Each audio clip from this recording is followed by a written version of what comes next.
아유, 웬 박수를 이렇게 많이 쳐주십니까?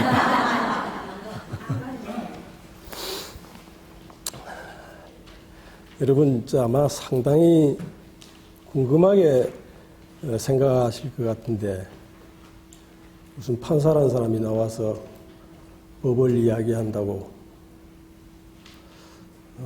그런 생각을 아마 많이 하실 것 같습니다. 사실 저는 잘 아는 것도 사실 없어요. 그래서 여기 계시는 분이 이야기를 한번 해보라고 할 때, 아이고, 나는 못합니다. 아는 것도 없고 그럴 능력도 없고 그럴 자격도 없습니다 했더니, 아니 당신이 뭐 좀 안다고 해서 책도 쓰고 그러지 않았냐고. 그 책 쓴 거는 그 불교를 모르는 사람을 위해서 불교를 좀 알면 참 좋겠다고 생각해서 내가 책을 쓴 거지, 불교를 잘 아시는 오늘 여기 계신 분 같은 그런 분들한테 내가 뭐 아는 체하고 이렇게 하려고 한 게 절대 아니다. 그러니까 못하겠다고 그랬더니, 그래도 뭐 아는 척 했으니까 책임을 져야 될 거 아니냐. 그래 고심하다가 사실은 제가 이제 오늘 같은 이런 자리에서는 제가 이야기를 해본 적은 없고요. 제가 이제 소속되어 있는 그 법원에서 법원 판사들이 무슨 세미나를 하는데, 그 또 판사 중에 하는 사람이 불교 좀 안다고 책을 쓰고 뭐 그랬으니까 당신 나와서 이야기 한번 좀 해가지고 불교가 뭔지 한번 이야기 한번 해봐라. 이건 상관이 그러니까 난 못하겠습니다 이렇게 이야기도 못하고 할 수 없이 또 나가서 이야기를 한번 해본 적이 있고, 또 한 번은 또 그 이야기 듣고 누가 단체에서 한번 이야기를 하라 해서 하고 했는데, 그때는 참 이야기하기가 참 어렵더라고요. 다 불자들이 아니고, 왜 그런데 보면은 그 기독교 신자들이 많고, 뭐 차라리 뭐 무교인 분들은 괜찮은데, 기독교 신봉하시는 분들한테 이 불교 이야기 한다는 게 참 거북하고 이래서, 그때는 참 마음도 참 불편했습니다만은, 오늘은 제가 참 마음이 편합니다. 마음대로 뭐 불교를 이야기해도 누가 야단칠 사람도 없을 테고, 오히려 뭐 불교 그거 뭐 별거 아니다고 이렇게 이야기하면 제가 오늘 여기서 뭐 성한 몸으로 나가지 못할지도 모르지 않습니까? 그리고 오늘 참 이 자리에 계신 분들 보니까 참 부럽습니다. 저도 왜 이런 말씀을 드리는가 하면은, 연세들이 좀 드셔서, 왜 이제 연세들이 좀 드니까 세상에 있는 욕망으로부터 많이 자유스러워지죠. 젊었을 때는 막 이것도 해야 되고 이것도 탐나고 저것도 이걸 안 하면 안 되는데 이런 생각이 있다가, 나이를 드니까 그런 데서 많이 이제 자유스러워지고, 그래서 참 저도 사실은 그런 것이 계기가 되어서 불교를 접하게 되지 않았나 이렇게 생각이 됩니다. 실제로 저는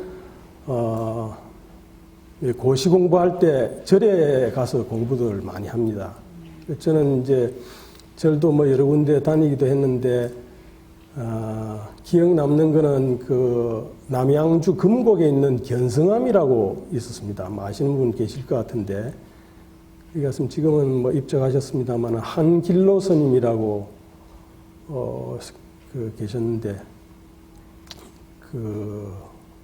거기서 뭐 좀 스님 뵙기가 미안해서 그때 처음 반야신경이라는 걸 봐가지고 글로도 한번 써보고 외우기도 하고 그랬는데, 그 절 이제 공부하고 나서 절 나오고 나서는 또 불교 가마득히 잊고 있었고, 그런 저가 좀 딱했는지 이제 주변에 불교 아는 분들이 저보고 이거 좀 읽어보라면서 책도 몇 권 주고 하는 걸 받았는데, 그때는 그걸 또 잘 봐지지를 않더라고요. 그러다가 한 40이 되어가지고, 사실 뭐 이런 이야기 해도 되는지 모르겠습니다. 저는 모르겠습니다만은, 저는 사법시험을 봐가지고 판사를 하고 한 것이 뭐 판사를 꼭 해야 되겠다고 생각하고 판사를 한 게 아니고, 뭐 어쩌게 이제 공부를 좀 하다 보니까 그때 뭐 공부 좀 하는 친구들은 법과대학을 가고, 또 법과대학 가니까 뭐 고시를 보고, 또 고시를 보니까 무슨 판사라는 걸 하고, 이렇게 해서 이렇게 이야기해도 되는 건지 모르겠습니다. 죄송합니다. 근데 이제 늘 판사 일을 하면서도 야, 세상을 어떻게 살아야 옳게 사는 것일까 늘 이 생각을 하고 있다가 판사 일을 하면서 나이가 점점 들어가니까 이게 좀 아닌 것 같다. 늘 쫓기면서 이 판사 일하는데 쫓기면서 살다 보니까 이게 이제 이렇게 해서 아주 잘 되면은 제가 이 나이쯤 돼서 이제 대법관 후보에 뭐 지명되는 게 제일 잘 되는 거 아니겠습니까? 사실 저희 사법시험 동기 중에서 이번에 한 사람이 대법관 후보에 처음 지명이 됐습니다. 이제 그러면은 제가 이제 한 대여섯 됐는데 그럼 임기 마치고 나면 한 60대 초반쯤 될 거고 그러면 인생은 다 살았는데 그러면 그렇게 인생이 사는 걸까? 늘 이런 생각이 있어가지고 그래서 한 40쯤 돼서 좀 다른 걸 해보겠다고 해서 사표를 내고 나오니까 뭐 변호사를 일단 해야 되고요. 그러니까 한 5년 동안은 변호사를 한다고 정신없이 또 뛰어다니고 그랬습니다. 그러다가 이제 늘 뇌리에 있는 게 있어가지고 어떻게 살아야 옳으냐 이런 걸 생각하다가 뭐 서점도 뭐 기웃거리고 이렇게 하다가 저는 이상한 책을 봤어요. 이상한 책이란 게 뭐냐면은 윤회에 관해서 이야기하는 책들입니다. 불교 종교적인 관점에서 이야기를 하는 책이 아니고 무슨 정신치료나 무슨 또 심리학적인 이런 관점에서 이야기하는 책들 주로 그런 책인데 그런 책이 보니까 생각 외로 여러 권이 있습니다. 그래서 저는 처음에 종교적인 관점에서 책을 본 게 아니고 그에 관계되는 책들을 우리나라에 번역되어 있는 거를 찾아서 읽어보니까 그게 한 10몇 권이나 돼요. 굉장히 많습니다. 지금은 아마 더 되지 한 30종은 될 것 같은데 그래서 이제 윤회 관계 이야기를 이제 할 거는 아닌데 왜 이야기를 하는가 하면은 사실은 불교라는 것이 윤회를 이야기하는 거거든요. 만약 윤회를 하는 것이 사실이라고 한다면은 그러면 지금 우리는 이번 생을 잘 살다가 어떻게 잘 사는 건지도 사실 잘 모르지만은 이번 생을 잘 살다가 끝나면은 되는 거 아니냐. 그러니까 이번 생에 한정해서 모든 것을 생각하고 행동하고 가치의 기준으로 삼고 이렇게 해왔는데 만약 정말 윤회를 하고 다시 또 나서 살아야 된다면은 그러면 이건 아닐 거다. 이번 생에 한정해서 생각해서 살면은 절대로 안 될 것 같다. 이런 생각이 들었습니다. 그래서 얼핏 기억으로 불교는 윤회를 이야기한다는 것을 알고 그때부터 한 45쯤 됐습니다. 한 10년 전쯤 일인데 불교 본격적으로 이제 관심을 가지고 있는데 제가 참 그동안에 책도 굉장히 많이 봤습니다. 그래서 또 우리나라는 선종 아닙니까? 그러죠? 그래서 이제 좌선한다고 또 절 선방에 다니면서 앉아도 있고 해봤는데 그 앉아서 좌선하는 거 그건 참 잘 안 되더라고요. 아마 제가 보기에 저는 아마 전생까지는 뭐 불교 같은 거는 몰랐던 것 같아요. 그러니까 그 앉아 있는 거 잘 되지도 않고 불교도 이렇게 늦게 알게 됐겠죠. 여기 계신 분들은 아마 불교도 굉장히 일찍이 접하고 그러신 것으로 생각이 되는데 그러니까 그게 뭐 앉아 있는 게 잘 될 리가 있습니까? 뭐 전혀 해보지도 않고 그랬으니까. 그래서 그게 잘 안 되면은 이치라도 좀 제대로 깨달아야 되겠다 해가지고 참 책을 많이 봤는데 제가 어느 해인가는 한번 적어보니까 한 1년에 한 200권도 불교책만 한 200권도 보고 그런데 왜 그렇게 많이 봤느냐 하면은 이게 불교가 뭘 이야기하는 건지 잘 모르겠더라고요. 그러니까 선을 이야기하면은 뭐 앉아있으면 모든 게 다 되고 앉아있다가 잘 앉아있으면은 어디서 깨달음이라고 하는 것이 어디 하늘나라 같은 데서 있다가 턱 앞에 떨어져가지고 아이 도사가 되는 것처럼 이렇게 생각했는데 과연 그런 걸까? 또 경전 같은 것도 보고 어떤 것을 보면은 뭐 모든 게 공이고 뭐 무상이고 그렇다고 그러는데 도대체 공이 뭐고 무상이 뭔지 참 그게 굉장히 답답한 노릇이더라고요. 근데 그래서 그러면 이제 기본적인 책을 보면 좀 나을까 싶어서 불교 입문, 불교 개론, 뭐 불교는 무엇인가, 뭐 이런 거 책 보면은, 그게 불교 이야기를 많이 해놓고 사실은 전부 불교 이야기인데 사실은 불교가 뭘 이야기하는 건지 읽어봐도 모르겠더라고요. 굉장히 답답했습니다. 그럼 뭐 가까이 어디 스님이라도 계시면은, 도대체 불교가 정말 뭡니까? 이렇게 물어볼 텐데, 스님도 가까이 한 적이 없지. 그래서 제가 그렇게 모든 책을 뒤지고 했는데, 결국은 나중에 이제 이것저것 다 보고 하여튼 나와 있는 걸 다 보니까, 나름대로 터득되는 게 있고, 저 나름대로 이제 저는 감히 말씀드리건데, 부처님이 뭘 말씀하셨는가 하는 거를 한 8, 90%는 저는 이해는 한다고 생각합니다. 부처님이 무슨 이야기를 했느냐. 근데 그것대로 이제 그걸 실천을 하고 수행을 해야 되는데 그걸 못해서 그렇지. 이치는 그렇게 계속 그렇게 보니까 이게 이렇게 되고 이렇게 되니까 다른 경전을 보고 또 논설을 봐도 같은 이야기더라고요. 모두가 같은 이야기. 모두 동일한 이야기고 부처님이 이야기하고자 한 것이 그거였더라 하는 것을 저 나름대로는 이해를 하게 됐습니다. 근데 이해를 제가 분명히 그것도 아는데 이해하는 것 가지고는 별로 도움이 안 된다. 정말 수행을 해가지고 내 몸과 마음을 그것과 같이 만들어야 되는 것이다 하는 것을 느끼게 됐습니다. 그래서 사실 그러니까 제가 좀 이야기를 드리고자 하는 것은 아마 다 아실 것이 아닌가 생각이 되고 또 혹시 모르시는 분이 있으면 좀 도움이 될지도 모르겠는데 제가 이야기를 좀 드리고자 하는 것은 불교라고 하는 것이 뭐예요? 아까 제가 말씀드린 것처럼 부처님이 뭘 말씀하셨느냐? 그럼 어떻게 해야 되는 것이냐? 이걸 좀 말씀드리려고 하는데 그러다 보니까 뻔히 아는 이야기를 하는 것 같아서 좀 두렵기도 하고 뻔히 아는 이야기지만은 아시는 분들은 또 서로 확인하는 의미도 있으니까 내가 지금 알고 있는 거하고 같은 이야기를 하는 거구나. 또 모르시는 분은 전체적으로 불교가 뭘 이야기하는가를 좀 아시면은 앞으로 그 불교 생활을 하는데 좀 도움이 되지 않을까 싶어서 그 이야기를 좀 해보려고 합니다.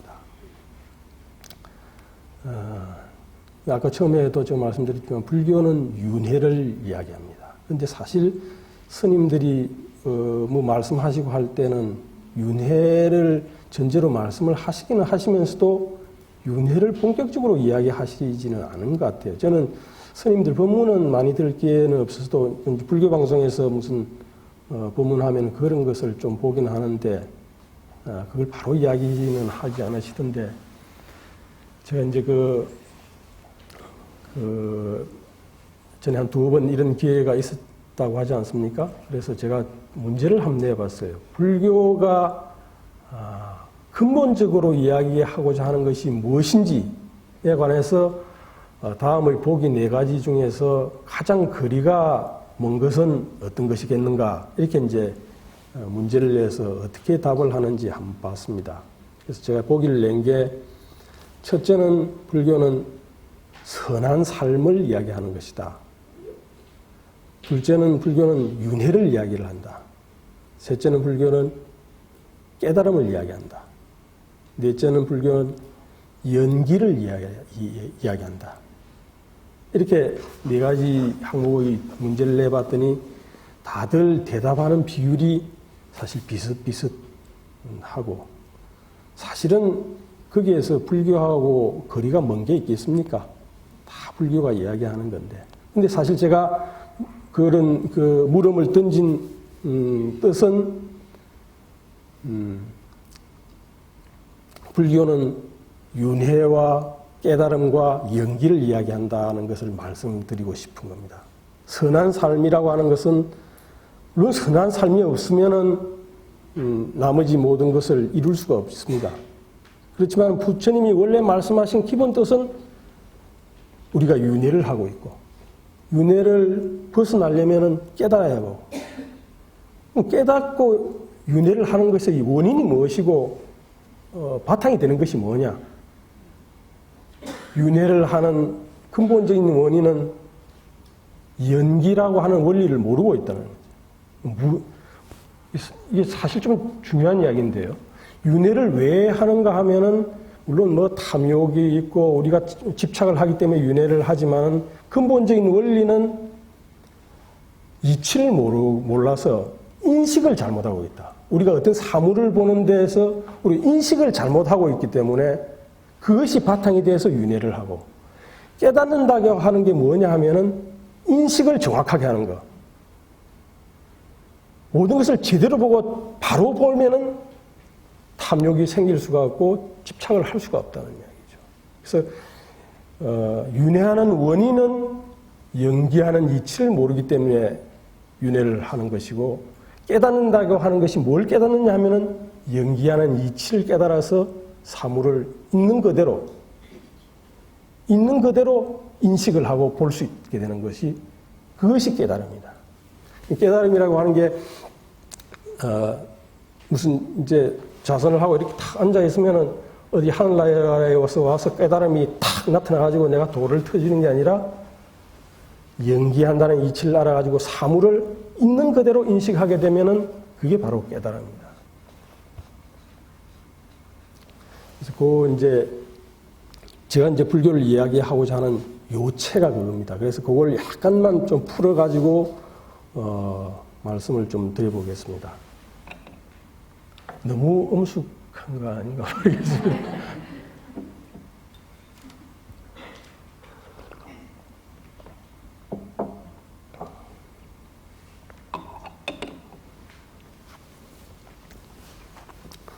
그러니까 이제 연기가 이제 뭐냐 하는 것을 말씀을 이제 드려야 되는데, 연기라고 하는 것이 연이라고 하는 것은 인연할 때 연자고, 그 연이라고 하는 것은 우리식으로 이야기하면 조건이라는 말입니다. 조건이라는 말이고, 기는 일어난다는 말이에요. 일어날 자 기자거든요. 조건에 의해서 일어난다. 이게 무슨 얘기냐면은 이 세상에 있는 모든 사물은 물건도 그렇고 무슨 정신적인 현상, 사회적인 현상, 뭐 이런 모든 사물은 조건에 의해서 일어나고 있다. 그 조건에 의해서 일어난다는 게 뭐냐 하면은 조건과 관계없이 독립적으로 자존할 수 있는, 독립적으로 아무런 영향도 받지 않고 있는 사물이라고 하는 것은 아무것도 없다. 그런 이야기죠. 모든 것은 조건에 의해서 일어나고 조건에 의해서 변화하다가 조건에 의해서 사라지고 조건을 받아서 사라진다. 근데 조건이라고 하는 것이 뭐 한두 개만 있는 것이 아니라 조건이라고 하는 것이 무수한 조건들이 있고, 그 조건이라고 하는 것도 또 자기 혼자 있는 조건이 아니라 또 여러 조건의 영향을 받고 있는 조건, 또 그 조건 앞의 조건도 마찬가지고, 그러니까 굉장히 도대체 상상도 할 수 없는 조건의 영향을 받아서 모든 것이 일어났다가 변화하다가 없어지고 다시 일어나고 변화하다가 또 없어지고 이러고 있다는 이야기죠. 그래서 그 이야기는 이제 하나의 그냥 이게 이제 왜 이런 말씀을, 이게 이제 인과관계에 관한 이야기거든요. 과거에는 그 인도에서도 그 이전에는 많은 인과관계에 관한 이론들이 있었는 모양인데, 그 부처님이 말씀하신 그런 발견한 이 연기라고 가는 인과관계는 지금 말씀드린 그런 것만 얘기한다면 굉장히 단순하지 않습니까? 그죠? 굉장히 단순한데, 우리가 이제 과거나 지금 인과관계를 생각하는 것은 어떤 걸 생각하는가 하면은 A라는 게 있었다가 어떤 조건에 의해서 이게 B로 변형이 되면은 A는 없어지고 A가 바뀌어서 B로 됐다. 이런 구조로 이제 생각하는 것이 하기 쉬운데, 부처님 말씀하신 인과관계는 이제 이 연기라고 하는 것은 크게 두 가지 중요한 의미가 있습니다. 하나는 아까 처음 말씀하신 것처럼 모든 것은 수많은 조건에 의해서 조건되어 있다, 조건지어지고 있다 하는 것이 하나고, 다른 하나는 이 조건이라고 하는 게 원인, 인과라고 얘기하면 인이라고 하는 게, 인과 연이라고 하는 것이 결과가 생기면은 없어져 버리는 것이 아니라 그 결과 속에 흡수되어 있다. 결과가 인연을 수반하고 다닌다. 이게 무슨 이야기인가 하면은, 예를 들어서 씨앗이 있어서 씨앗에서 싹이 나고, 싹에서 줄기가 나고, 거기서 잎이 나고 열매가 생긴다면은, 씨앗에서 싹이 날 때 씨앗이 없어지고 싹이 되는 것이 아니라 씨앗이 싹의 성품 중에 들어가 있다는 거고요. 또 씨앗과 싹이 줄기가 되면 씨앗과 싹이 줄기의 성품 중에 들어가 있다. 그러니까 이걸 이제 연기의 수반성이라고 하는데요. 앞에 것이 없어지고 뒤에 것이 생겨지는 것이 아니라 앞에 것이 뒤에 따라다니고 있다. 이런 이야기입니다. 근데 이제 이게 왜 의미가 있는가 하면, 이제 제가 이제 그 부처님이 우리가 윤회하는 원인을 이야기한 것을 지금 12연기라고 하는 것을 가지고 잠시 좀 간단하게 말씀드릴 텐데요. 여기에 이제 깨달음을 얻을 수 있는 이치가 숨어 있다는 것 때문에 중요하거든요. 그래서 이제 그걸 이제 이야기하면서 나중에 그 부분을 다시 한번 언급을 해보겠습니다만. 그래서 이제 부처님은 우리가 윤회하는 거를 이제 아실 때 무슨 내란 무슨 강가에서 6년 동안 고행하시면서 깨달음 얻지 못해서 어디에 앉아서 명상에 들어가지고 이제 깨달았다고 하는 그런 게 나오지 않습니까? 거기서 이제 나오는 이야기가 윤회하는 거를 이제 설명을 이렇게 합니다. 사람이 늙어서 죽는다고 하는 것은, 늙어서 죽는다는 것은 왜 늙어서 죽느냐? 우리가 태어났기 때문에 늙어서 죽는 것이 있지. 우리가 나지 않았으면 늙어서 죽는 게 없을 거 아니냐? 그 다음에 태어나는 것은 왜 때문에 태어나느냐? 태어날 수 있는 무슨 존재가 있었기 때문에 태어나지, 무단히 태어나지는 않는다. 존재는 왜 생겼느냐? 우리가 없어지는 데 대한 두려움 때문에 존재를 취착을 해서, 집착을 하기 때문에 생기나는 거예요. 그 집착은 왜 생기나느냐 하면은 우리가 그것을 사랑하기 때문에, 애착을 갖기 때문에 집착이 생기나고, 애착은 왜 생기는가 하면은 그것에 대해서 우리가 즐거운 느낌을 갖기 때문에, 그게 없으면 괴로운 느낌을 가지고 그것에 대해서 즐거운 느낌을 가지기 때문에 애착을 가진다는 거죠. 그러면 왜 거기에 대해서 즐거움을 느끼느냐 하면은 뭔가 즐거움을 느낄 수 있는 그런 접촉이 있었기 때문에, 느낌이 생겨난다는 거죠. 접촉은 왜 생겨나는가 하면은 접촉을 만들 수 있는 조건들, 그러니까 우리의 감각기관이 있고 외부 대상이 있고 이런 조건들이 갖춰져 있기 때문에 접촉이 있게 되고, 그 감각기관이나 이런 경계 외부 대상이 있게 되는 것은 그런 사물이 있기 때문에 생겨나는 것이고, 그런 사물이 있게 되는 것은 우리가 그런 사물이 있다고 식별을 하기 때문에 생겨나는 거고, 그 식별이 생겨나는 것은 우리가 그런 어떤 존재를 형성하기 때문에 식별을 하게 되고, 그 존재를 형성하는 것은 우리가 무지하기 때문에, 연기에 대해서 무지하기 때문에 존재를 형성한다. 이게 좀 이제 막 이렇게 오니까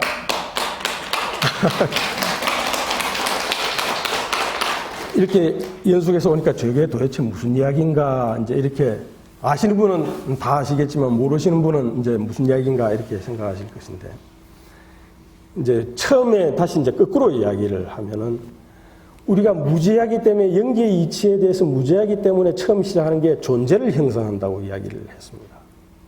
존재를 형성한다는 게 뭐냐면은 여기 물컵이 있습니다. 그죠? 물컵이 있는데 이거는 우리 물컵이라고 인식을 합니다. 물컵이라고 인식을 하는데 이거는 그러면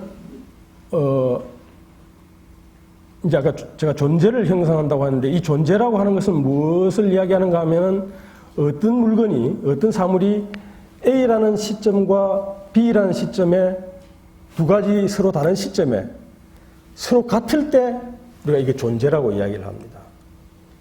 그러면은 이거는 분명히 제가 여기 들어왔을 때도 있었고 나중에 제가 여기 나갈 때도 뭐 한 1시간 정도 되겠지만 분명히 이대로 있을 겁니다. 그럼 우리는 이것을 컵이라고 인식을 합니다. 그러면 이게 그 사이에 아무런 변화가 없이 있었느냐? 제가 이 안에 있는 물을 마셨다는 이야기는 아닙니다. 물하고 관계없이 여기에 컵이라고 하는 것이 그 1시간 동안에 아무런 변화가 없었다고 우리는 생각합니다. 근데 실제로 변화가 없었느냐 하면은 변화가 없었겠습니까? 응? 변화가 있었다는 거죠. 왜 그런가 하면은 이걸 가만히 놔두고 이 상태로 아무도 이게 출입을 하지 않고 이게 한 100년쯤 갔다고 생각을 하면은 이게 그때도 그대로 있을까요?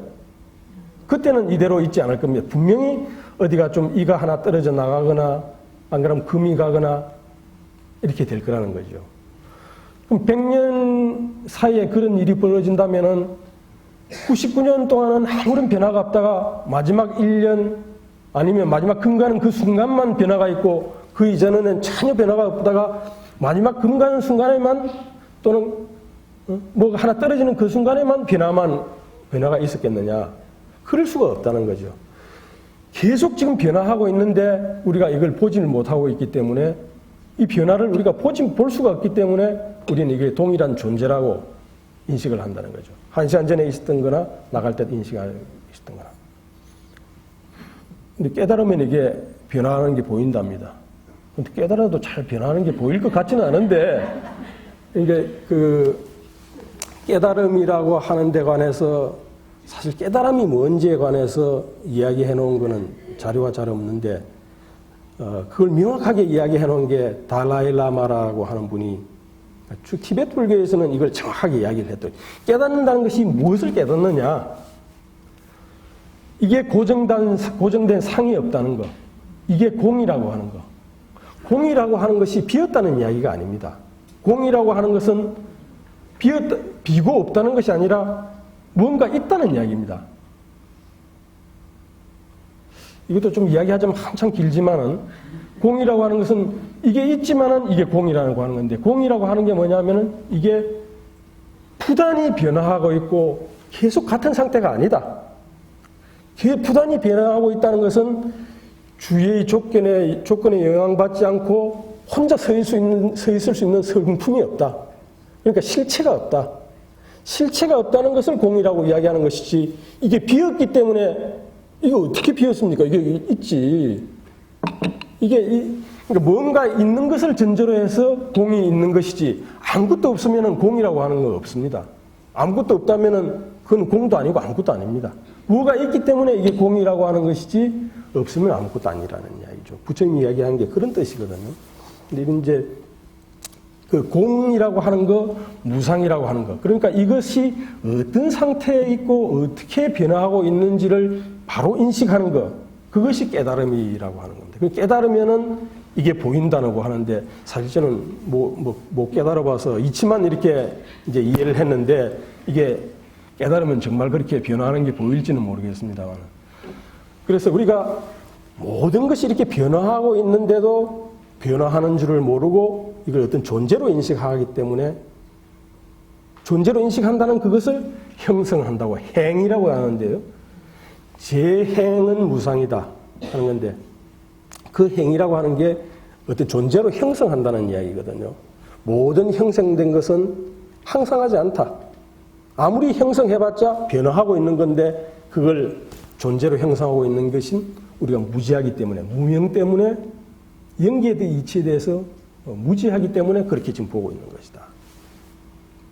그래서 이제 좀 더 속도를 내서 이야기를 하면은 이렇게 모든 것이 이렇게 변화하고 하고 있다면은 어떤 존재라고 하는 것은 없다는 이야기죠. 어떤 것도 존재가 아니라네. 존재라고 하는 것은 없다는 거죠.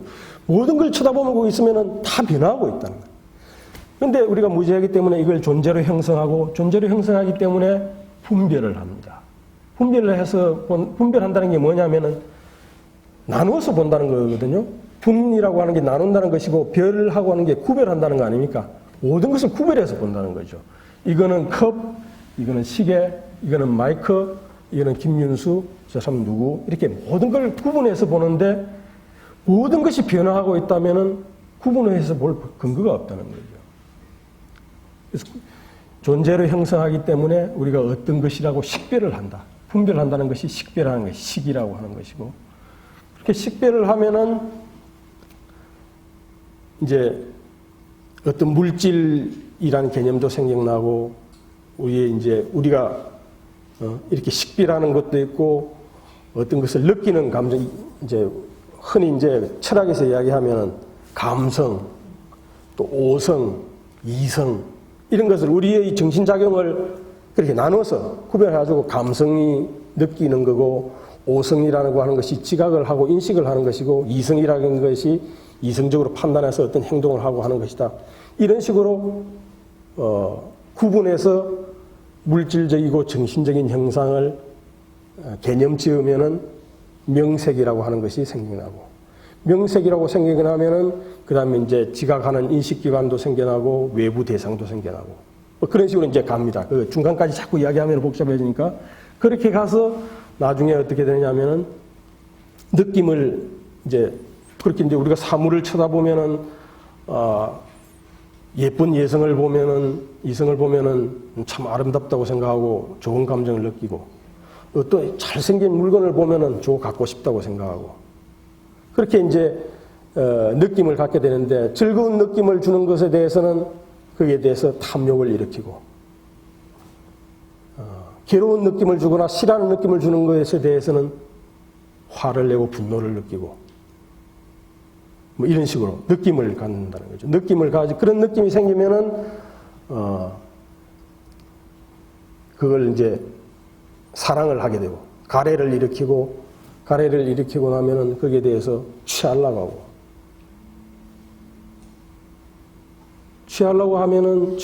하면은 거기에서 분명히 어떤 존재라고 하는 것이 생겨나고 이 존재라고 하고 생겨난 것이 윤회와 관련시켜서 이야기한다면은 우리가 죽음에 이르렀을 때 우리 존재가 없어진다는 두려움 때문에 어떤 존재라도 붙잡으려고 하는 그런 집착, 그건 이제 용어로는 취착이라고 합니다만 그런 취함이 집착하는 것이 생기고 그런 집착 때문에 우리가 어떤 존재를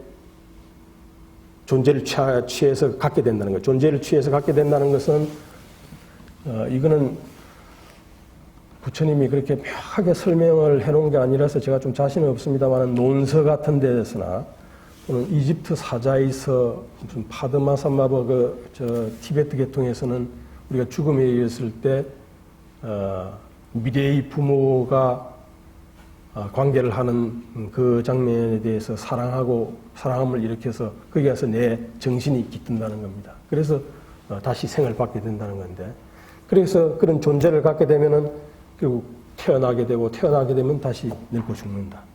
늙고 죽는 이렇게 살아가는 과정에서 우리가 또 연기에 대해서 무지하기 때문에 번뇌를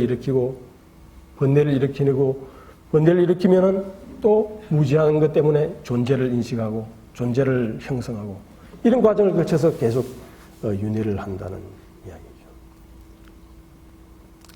그래서 이제 아까 말한 그 연기에서 이야기하는 것이 앞의 것이 없어지고 뒤의 것이 생기는 것이 아니라 뒤의 것에 앞의 것이 수반되어 있다는 것은 예를 들면은 이 12연기라고 하는 마지막 연기 지분 같은 것을 예를 들어서 생각한다면은 늙고 죽음이라고 하는 것은 아까 늙고 죽음이라고 하는 것은 삶 때문에 태어남 때문에 늙고 죽음이 생긴다고 하는 건데 태어남이 없어지고 늙고 죽음이 생겨나는 것이 아니라 늙고 죽음이라고 하는 것은 삶을 수반하고 있는 것이고, 삶이라고 하는 것은 태어남을 수반하고 있는 거예요. 태어남을 데리고 다니는 거다. 태어남이 없어져서 삶이 우리가 살게 있는 것이 아니라, 우리가 살고 있다는 것은 태어났기 때문에 살고 있기 때문에 태어남을 데리고 다니는 것이다. 이런 이야기거든요. 그래서 이제 이 지금 말씀드린 것이 윤회하는 단계라고 한다면은, 단계라고 하면은 이 중에 어느 단계라도 끊어버리면은 윤회를 하지 않습니다. 부처님이 말씀하신 것이 이 중에 어느 단계라도 끊어버리면은 윤회를 하지 않게 되죠. 모든 것은 서로 수반되고 있기 때문에. 예를 들면은 우리가 어떤 물건을 보더라도 즐거운 느낌이나 싫어하는 느낌을 갖지 않을 수만 있다면은 윤회는 그때부터 끊어집니다. 또 어떤 것에 대해서 사랑함을 느끼더라도 그걸 취하려고 하지 않으면은, 집착을 하지 않으면은 윤회를 끊을 수가 있습니다. 근데 이게는 아무리 수행을 많이 한 분이라도 맑은 정신에서는 집착을 없애야지. 왜 저거에 대해서 내가 즐거움을 느끼고 싫어함을 느끼지? 그래, 이렇게 생각하면서 그걸 없앨 수는 있을지 모르지만은, 이게 우리가 윤회하는 과정이라고 하는 것은 아주 정신이 없게 되는 그 죽음의 상태에 이르렀을 때 그런 집착을 버려야 되거든요. 근데 죽음의 상태라고 하는 것은 정신이 아주 없는 상태나 마찬가지이기 때문에, 그런 상태에서 그런 집착을 일으키지 않는다는 것은 사실 불가능하다는 거죠. 그러니까 평소에 철저히 깨쳐가지고 내가 아주 정신이 없는 상태에서도 그런 집착이 없다는 것, 그런 고락을 느끼지 않는다는 것을 스스로 확인할 수 있어야 그게 가능하다는 이야기거든요. 그러니까 무슨 이성적으로 생각해가지고 이치가 이렇게 되기 때문에 그것을 느끼지 않아야 되고 집착하지 않아야 되고, 또 아까 말한 것처럼 분별하지 않아야 되고 하는 것은 맑은 상태에서도 잘 안 되지만, 맑은 상태에서는 혹시 가능하다 하더라도 죽음의 단계에 이르면 그게 불가능하다는 얘기예요. 그러니까 살아있을 때 그것을 분명히 확인하고 깨쳐야 된다고 하는 것인데, 그럼 어떻게 하는 것이냐면, 아까 말하자면 깨달음이라고, 깨달아야만 그게 가능하다고 하는 건데, 깨닫는다는 게 아까 뭐라고 했습니까? 이것을 이게 공이고 무상이라고 하는 걸 깨쳐야 된다는 거 아닙니까? 그럼 어떻게 이제 깨쳐야 되는가 하면은, 아까 말씀드린 것처럼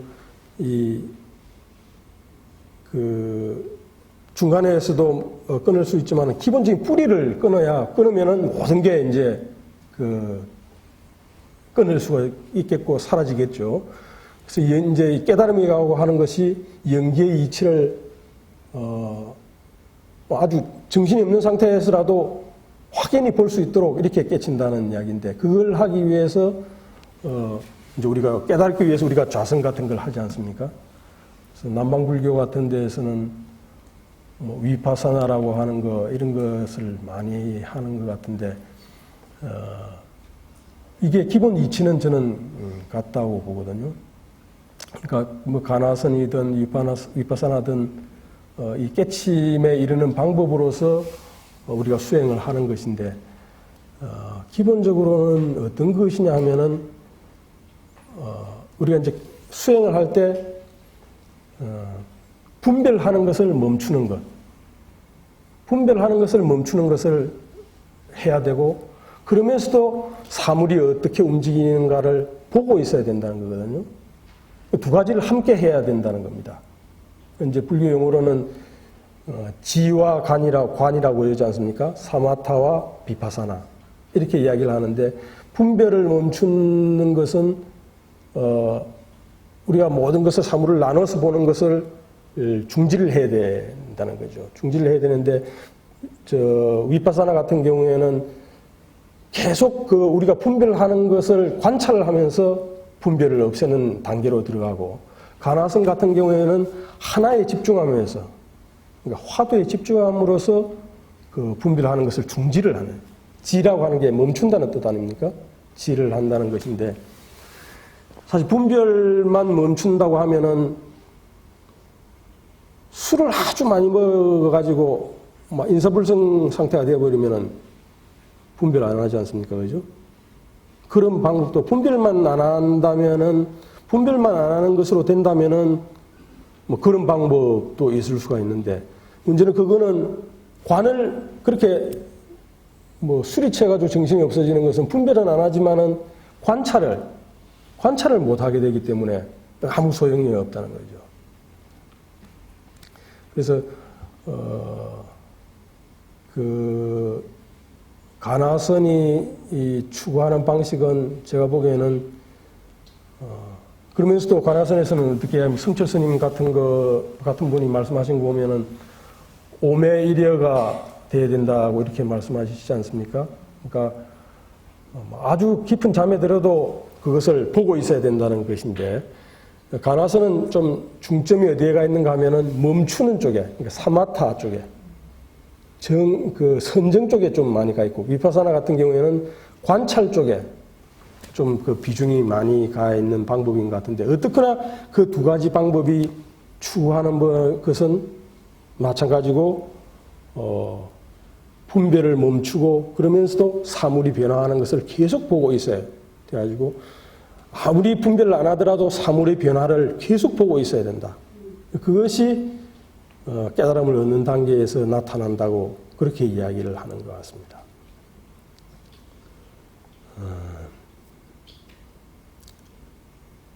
그래서 이제 기본적으로는 그러자면은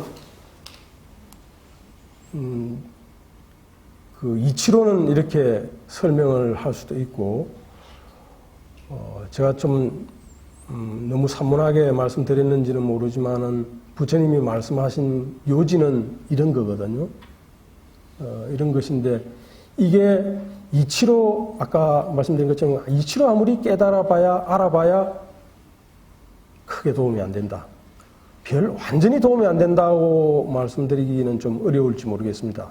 이치를 아는 것만 해도 상당히 중요한 거기는 한데, 이치를 모르고 이치를 아무리 알아도 이걸 몸으로 만들지 못하면은 사실은 부처님이 말씀하신 거에 보람이 좀 없는 셈이 되는 거 아닌가 싶습니다. 그래서 우리가 지금 불법을 아는 거는 이걸 우리가 남아있는 삶에서라도 조금이라도 익히고 좀 습관화해서 그것이 다음 생에 우리에게 좀 가까이 접근이 되도록, 저는 그렇게 생각합니다. 저는 아까도 말씀드렸지만은 불법을 안 지가 이제 10년밖에 못 돼가지고, 불법은 알고 나서 뭐 3대급이 지나야 깨달을 수 있다고 하는데, 이제 10년 됐으니까 저는 진짜 완전히 뭐 아이로 치면은 태어난 지 한 하루 이틀밖에 된 정말 하루 강아지죠. 그러더라도 이걸 조금이라도 익히고 이렇게 해야 다음 생에서는 조금 더 불법을 알아도 좀 한 30대에 알게 되거나 20대에 좀 알게 될 거고, 그 다음 생에 가면은 혹시 동자 출가를 할 수 있을지도 모르고, 그래서 조금이라도 깨치고 이해를 하도록 노력하는 것이 중요하지 않을까 싶습니다. 그래서 제가 말씀드리고 싶은 것은 이 불교의 근본 이치를 알고 조금이라도 깨치는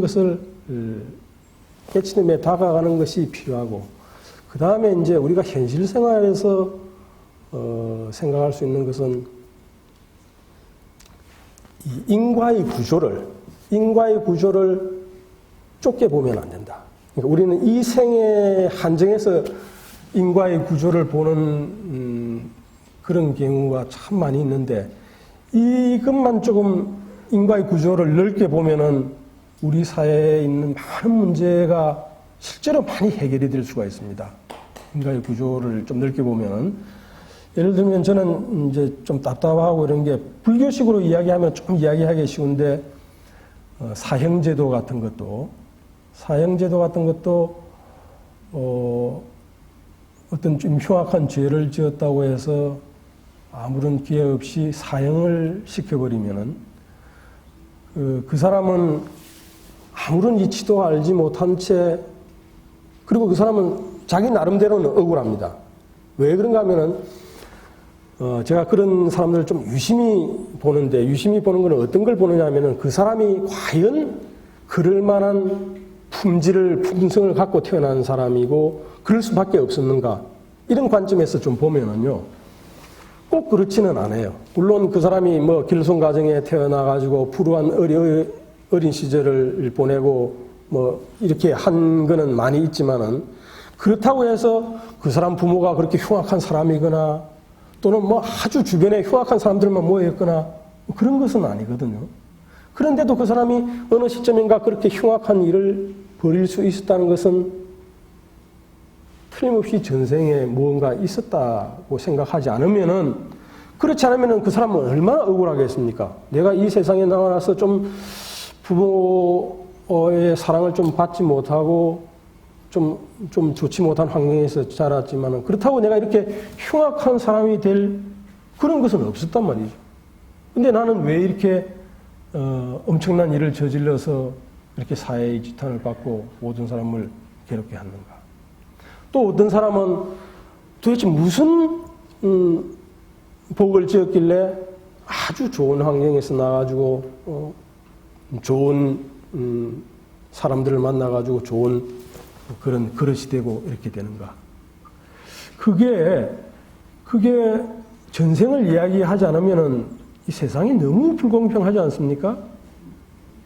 그래서 그런 상황에서 그 사람을 아무런 이해도 시키지 못한 채 사형을 시키면은 그 사람은 틀림없이 아주 심각한 분노를 안고 죽을 거 아닙니까? 그럼 다음 생에 그 사람이 사람으로 태어날지 또 어떻게 될지 모르지만은, 또 아무리 큰 죄를 지어도 사람으로 태어날 기회는 또 언젠가는 있다는데, 다시 사람으로 태어나면은 더 심각한 일이 생길 수 있을 것이다. 안락사 같은 것도 있지 않습니까? 안락사 같은 것도 이 생이 마지막이라고 생각하기 때문에, 이제 안락사가 아니더라도 우리가 병원에 가면 많이 봅니다. 소생할 가능성이 없는 분, 의학적으로 가만히 놔두면은 이 생을 마치게 돼 있는 분, 그걸 인공적인 기계를 도입해가지고 목숨만을 연명하는 게, 이게 이 생이 마지막이라고 생각하고 있기 때문에 우리가 그렇게 하고 있는 거 아닙니까?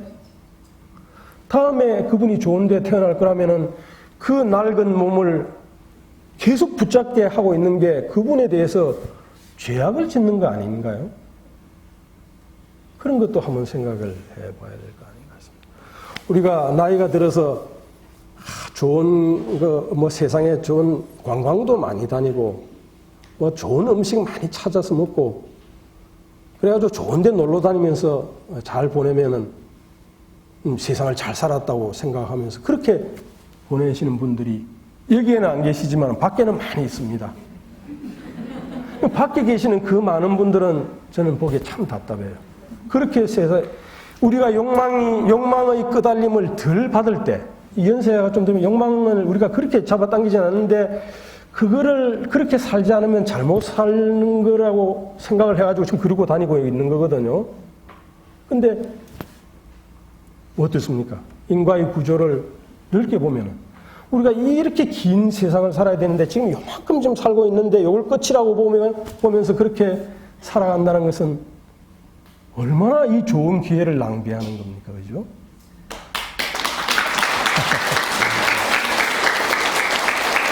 제가 선배들도 많이 계시고 그런데 제가 주저없는 말씀을 한 것 같습니다만은, 불교를 안다는 것은 사실 저는 그래야 되지 않느냐.